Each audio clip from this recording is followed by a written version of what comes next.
Breaking news చూస్తున్నాం.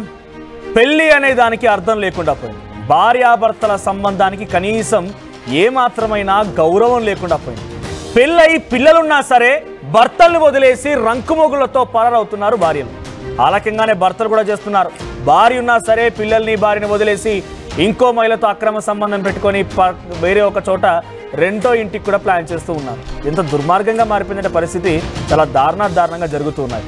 అయితే ఎక్కడో ఒక చోట జరిగింది, ఒక సందర్భంలో జరిగింది అనుకుంటే పొరపాటు పడ్డాడు. దాదాపుగా ప్రతి చోట కూడా ఇటువంటి అంశాలే బయటపడుతూ ఉన్నాయి. నేను చెప్పేది ఎక్కడో నార్త్ ఇండియాకి సంబంధించిన అంశం కానే కాదు, మన తెలుగు రాష్ట్రాల్లో మరీ ముఖ్యంగా తెలంగాణలోని యాదాద్రి భువనగిరి జిల్లాలో జరిగింది ఈ సంఘటన.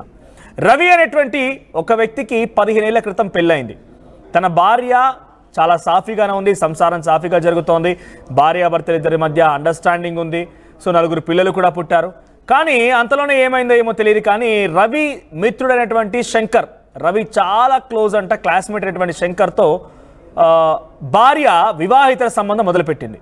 రవి లేనప్పుడు ఆయన్ని కలవడము, రవి లేనప్పుడు ఆయనతో పాటుగా సహజీవనం చేయడం అన్నీ కూడా ఒక రకంగా చెప్పాలంటే రవిని ఏమరపాటు గురి చేసి ఆ శంకర్ అనే వ్యక్తితో ఆ భార్య వివాహేతర సంబంధం కొనసాగిస్తూ శారీరకంగా వారంతా కలవడం మొదలుపెట్టారు. కొన్ని రోజుల తర్వాత ఏమైందేమో తెలియదు, కానీ రవి భార్య పుట్టింటికి వెళ్తానని చెప్పి ఆ పిల్లలతో కలిసి వెళ్ళిపోయింది. ఆ తర్వాత ఎన్ని రోజులకైనా తిరిగి రాలేరు. ఇలా ఏం జరిగింది అని చెప్పి ఇంకా భార్య రావడం లేదు. కొన్ని రోజులుగా పంచాయతీలు జరిగాయి, అసలు విషయం ఏం తెలియడం లేదు. ఏదేమైనా ఇక భార్య రాదు అని నిర్ణయించుకున్నటువంటి రవి ఆ భార్యను వదిలేసి ఇంకో పెళ్లి చేసుకున్నాడు, అంటే రెండో వివాహం చేసుకున్నాడు. ఇక భార్య ఏం చేసింది, భార్య ఎలాగా మొదటి భర్త పీడ విరగడైంది కదా, మరి శంకర్ అటువంటి ఆ వ్యక్తి సహజీవనం చేస్తున్నాడు ఉన్నాడు కదా, మరి వాడైనా ఒంటరి వ్యక్తి అంటే వాడు కూడా ఆల్రెడీ పెళ్లి చేస్తున్నాడు. ఇక్కడ వాడు వీడని ఎందుకు మాట్లాడుతున్నాను నేనంటే దయచేసి క్షమించండి, బికాజ్ నేను ఎందుకు మాట్లాడాల్సి వస్తున్నానంటే పెళ్లి అనే సంబంధానికి అర్థం లేకుండా భార్యాభర్తలకు అసలు ఒక అర్థం పరమార్థం దానికి గౌరవం లేకుండా ఇష్టం వచ్చినట్టుగా వివరించిన తర్వాత డెఫినెట్గా నేను మాట్లాడడం తప్పేం లేదని నేను భావిస్తూ ఉన్నాను. సో శంకర్ ఏం చేశాడంటే ఆల్రెడీ పెళ్ళి అయిపోయింది, ఆయనకు కూడా పిల్లలు ఉన్నారు, అయినా కూడా తన మిత్రుడైనటువంటి రవి భార్యతో సహజీవనం చేయడం మొదలుపెట్టాడు. రాయగిరిలో అంటే యాదాద్రి భువనగిరి సమీపం దగ్గర ఒక ప్రాంతం దగ్గర వీరిద్దరు కూడా సహజీవనం చేయడం మొదలుపెట్టారు. సో వీరికి 4 పిల్లలున్న భార్య వదిలేయడం, తొలుత సంసారం సాఫీగా సాగినప్పటికీ శంకర్ పరిచయం అవడంతో ఆయనతో పాటుగా అక్రమ సంబంధానికి కుదుర్చుకోవడం భార్య, శంకర్ కూడా ఆల్రెడీ వివాహం అవ్వడం, ఇవన్నీ కూడా వరుస గొడవలైన నేపథ్యంలో భార్య 3 ఏళ్ల క్రితమే, అంటే రవి భార్య 3 ఏళ్ల క్రితమే తనని వదిలేసి పిల్లలతో సహా పుట్టింటికి వెళ్ళింది. అయితే 8 నెలలైనా ఎన్ని రోజులైనా ఇంకా భార్య తిరిగి రాకపోవడంతో 8 నెలల క్రితం భర్త రవి కూడా వేరే ఒక వివాహం చేసుకున్నాడట, అంటే రెండో వివాహం చేసుకున్నాడు రవి.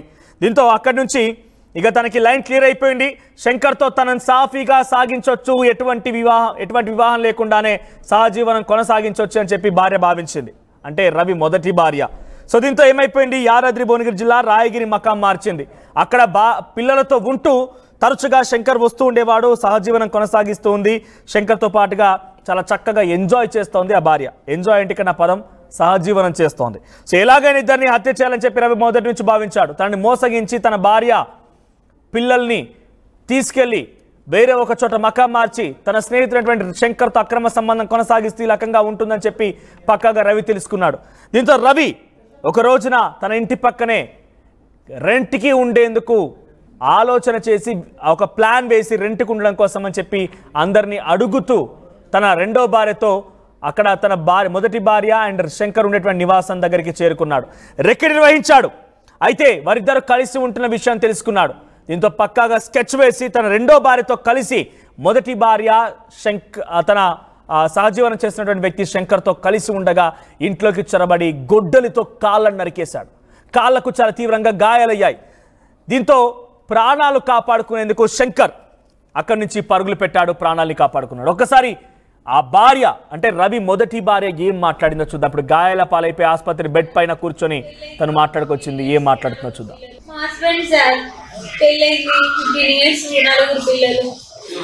నన్ను చాలా హరం చేసేవాడు సార్, గలీజ్గా పిల్లల్ని నన్ను ఆ భార్యతో వచ్చి భరించలేక వేరే వాళ్ళతో సంబంధం పెట్టిందని చెప్పేసి సొంత ఫ్రెండ్ నాకు అక్రమ సంబంధం పెట్టి ఇంట్లో నుంచి వెళ్ళగొట్టింది సార్. వచ్చి 1 year అమ్మ వాళ్ళ ఇంటికాడ ఉన్నా సార్. అమ్మ వాళ్ళ ఇంటికాడ ఉన్న తర్వాత ఒక 4 రౌడీ షీటర్లు పంపించింది సార్ అక్కడికి. అక్కడ కూడా చంపుదాన్ని ప్రయత్నిస్తే ఉండలేక భయపడి అక్కడెక్కడ తల దాచుకుంటున్నా సార్, రిలేషన్స్ దగ్గర అక్కడ ఇక్కడ. లాస్ట్ కు ఎవరైతే నన్ను ఉంచుకున్నాడు అది అని చెప్పేసి పేరు పెట్టి నింద పెట్టిండో సార్, ఆయననే నన్ను చూసుకుంటాను సార్. పిల్లల్ని నన్ను అతనితోనే ఉంటున్నా. వీడు వేరే పెళ్లి చేసుకున్నాడు సార్. మా ఆయన పెళ్లి చేసుకుంటూ సంవత్సరం అవుతుంది పెళ్లి చేసుకొని. వాడు బతికేది వాడు బతుకుతారు. ఇవాళ వచ్చేసి నా కారు మా హస్బెండ్ సార్. సో మనం చూస్తున్నాం కదా, ఆ భార్య మాట్లాడుతుంది ఏంటి, నాపై నిందలు వేశారు అని చెప్పి, నా పిల్లల్ని పట్టించుకోకపోవడంతో నేను వచ్చేసానని చెప్పి ఆ భార్య చెప్తోంది. నన్ను పూర్తిగా ఆ శంకర్ అనేటువంటి వ్యక్తి ఆదుకుంటున్నాడు, నా పిల్లల్ని కూడా చూసుకుంటున్నాడు, నా సంక్షేమం మొత్తం కూడా బాగోగులన్నీ కూడా శంకరే చూసుకుంటున్నాడని చెప్తోంది. భర్త ఉండగా ఇంకో వ్యక్తి వచ్చి తన బాగోగులు చూసుకుంటున్నాడంటే దీనికి అర్థం ఏం చెప్పాలి మరి? మా ప్రతినిధి శిల్ప ఫోన్లో సిద్ధంగా ఉన్నారు. శిల్ప, సో యాదాద్రి భువనగిరి జిల్లా రాయగిరి దగ్గర కస్కలతో నరికి తనని హతమార్చబోయాడు. కాళ్ళకి చాలా తీవ్రంగా గాయాలయ్యాయి. తను ఇప్పుడు ఆసుపత్రి బెడ్ పైన చికిత్స పొందుతూ ఉంది. ప్రియుడు కూడా పరారైపోయాడు. అప్డేట్స్ ఏంటి? రైట్, అక్రమ సంబంధాలు ఇటు చావడానికైనా లేదా చంపడానికైనా దారి తీస్తుంది. దానికి ఎగ్జాంపుల్ గా ఈ రోజు జరిగినటువంటి భద్రాద్రి ఏదైతే భువనగిరి జిల్లాలో జరిగినటువంటి ఇన్సిడెంట్ చూడొచ్చు.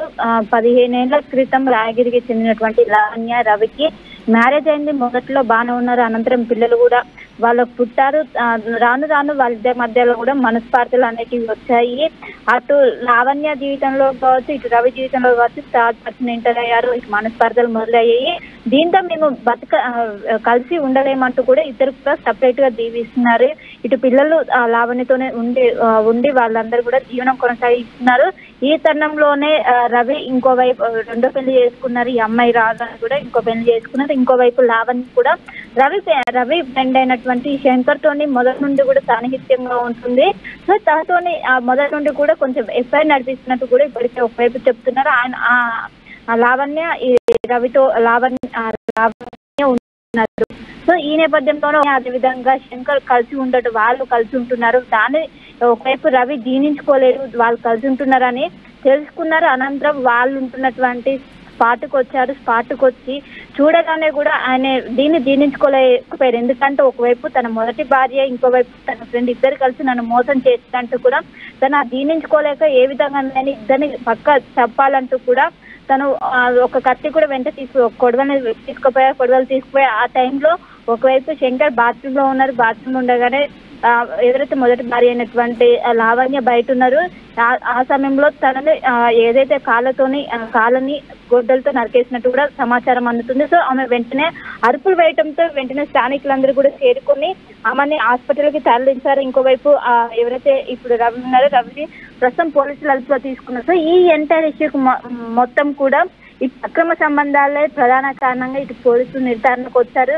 ఎందుకంటే మొదట్లో ఇద్దరు కూడా భార్య భర్తలు కలిసి ఉండరు. కానీ తర్వాత వాళ్ళకు మనస్పార్థ వేరే వ్యక్తులు వాళ్ళ జీవితాల్లోకి రావడంతో ఇద్దరు కూడా వేర్వేరు ఉంటున్నారు. కానీ తన మొదటి భార్య ఇటు శంకర్తో ఉండడం జీర్ణించుకోలేక ఈ ఘాతుకానికి పాల్పడ్డారంటూ కూడా ఒకవైపు పోలీసులు చెప్తున్నారు. కానీ ఇంకోవైపు లావణ్య తను మొదటి నుంచి కూడా నేను ఏదైతే పెళ్ళైనప్పటి నుండి కూడా ఎక్కువగా అనుమానంతో నన్ను చూసేవారు. ఎవరితో మాట్లాడినా కూడా ఎక్కువగా అనుమానంతో హింసించేవారు అంటూ కూడా చెప్తున్నారు.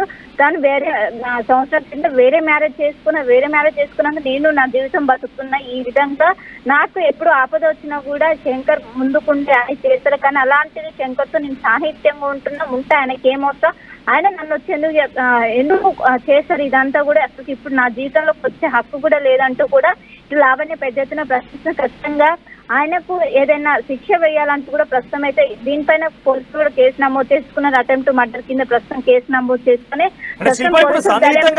నా బాగోగులు చూస్తున్నాడు, నా మంచిళ్ళు చూస్తున్నాడు అంటే అది కేవలం ఒక బాధ్యత తీసుకున్నటువంటి ఒక పరాయి వ్యక్తిగా బాధ్యతలు తీసుకుంటున్నాడా, లేకుంటే సహజీవనం అనేది తను ఒప్పుకుంటోందా? ఇద్దరం కలిసి ఉంటున్నాము, మా ఇద్దరి మధ్య అక్రమ సంబంధం ఉందనే మాటను తా భార్య ఒప్పుకుంటోందా?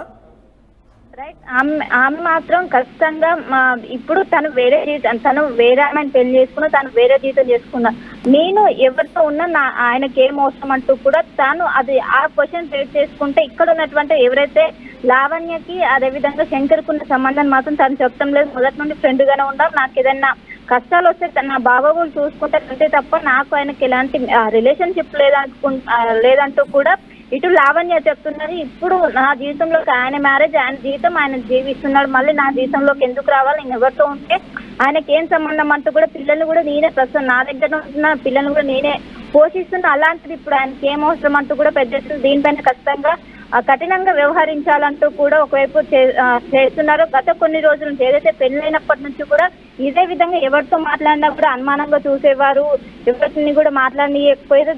దీని వల్ల నేను విడిపోవాల్సి వచ్చింది, విడిపోయినాక కూడా నేను ఎవరితో ఉంటే ఆయనకి ఏందంటూ కూడా ఈ విధంగా మొత్తం ఈ ఎంటైర్ ఇష్యూలో మొత్తం కూడా అక్రమ సంబంధాల వల్ల ఈ ఇష్యూ మొత్తం కూడా జరిగిందంటూ కూడా ఆ టైంలో ఒకవైపు శంకర్ బాత్రూమ్ లో ఉన్నారు, అందుకే తనని కాకుండా ఇప్పుడు ఉన్నటువంటి ఎవరైతే లావణికాలను చేశారు, లేకుంటే తను చంపాలనే పక్క ప్లాన్ ప్రకారమే లోపలికి వెళ్ళాలి. లోపలికి వెళ్ళేసరికి తను బాత్రూమ్ ఉండేసరికి ఒంటరి అతను కనిపించడంతో తను కాళ్ళ పైన గొడ్డలతో నరిగినట్టు కూడా తెలుస్తుంది. సో వెంటనే పోలీసులు అక్కడికి స్థానికులు సమాచారంతో పోలీసులు అక్కడికి చేరుకొని ఘటనా స్థలాన్ని పరిశీలించి అనంతరం అటు రవిని అదుపులోకి తీసుకున్నారు. ఇటు ఈమెను సైతం కూడా ప్రస్తుతం విచారిస్తున్నారు. ఒకవైపు అటు శంకర్ కావచ్చు, ఇటు లావణి కావచ్చు, వాళ్ళ స్టేట్మెంట్ రికార్డ్ చేస్తూ అసలు వీళ్ళు ఎందుకు విడిపోవాల్సి వచ్చింది, వీళ్ళకి సంబంధించి మొత్తం కూడా ప్రస్తుతం ఇంకోవైపు శంకర్ కూడా గతంలోనే మ్యారేజ్ అయింది, మ్యారేజ్ అయినా కూడా వాళ్ళ మొదటి వైపును విడిచిపెట్టి ప్రస్తుతం తినతోనే ఉంటున్నట్టు ఒకవైపు పోలీసులు అయితే నిర్ధారణకు వచ్చారు. దీనిపైన కూడా పూర్తి స్థాయిలో క్లారిటీ కూడా మరి కాసేపట్లో వచ్చే అవకాశం అయితే ఉంది.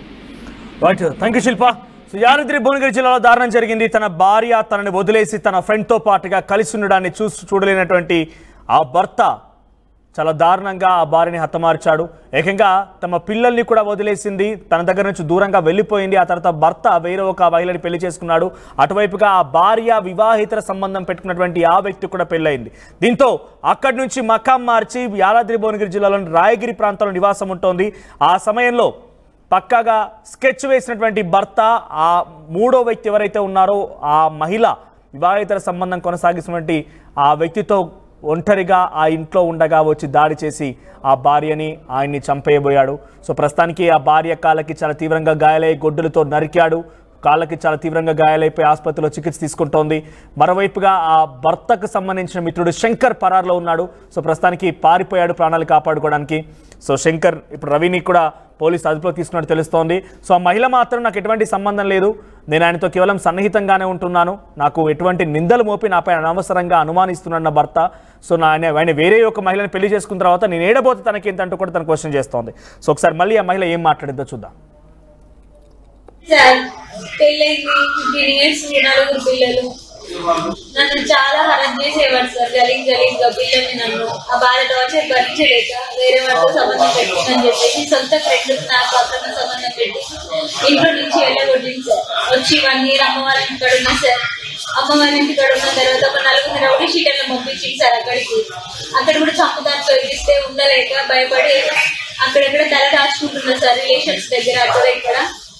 లాస్ట్ కు ఎవరైతే నన్ను ఉంచుకున్నాడు అది అని చెప్పేసి పేరు పెట్టి నింద పెట్టిందో సార్, ఆయననే నన్ను చూసుకుంటాను